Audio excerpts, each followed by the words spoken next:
Si Inday, tuwan-tuwa sa galak.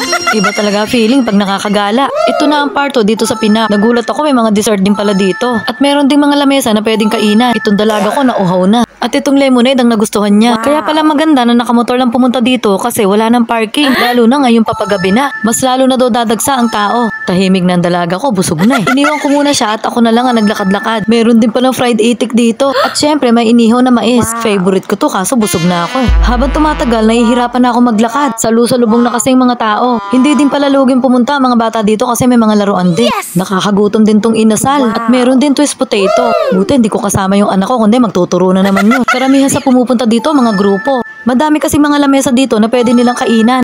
Napakahaba pa pala nito, hindi ko na kayang lakarin. Kaya binalikan ko na yung anak ko. Bago kami umuwi, bumili kami ng corn dog para sa bunso ko. At tingnan nyo naman, dagsana ang bumibili dito. Sabi ng binilihan namin, mas maganda daw pumunta dito pag gabi. Para kasing trend. Sobrang haba sa dami ng mga nagtitinda. Gawing kanan lang kasi yung mga nagtitinda at yung kaliwa, parking. Tingnan nyo, ang haba pa nung hindi ko na nalakad. Sumuko na ang paa ni Inday. At eto, ginabi na nga kami. Nakakatakot pa naman sa dadaanan namin, puro sabana. Pero thank God, nakauwi kami ng maayos. At eto, makakain na ng bunso ko ang corn dog. O paano guys, sa susunod na lakwatsa na lang ulit ha. See you, bye!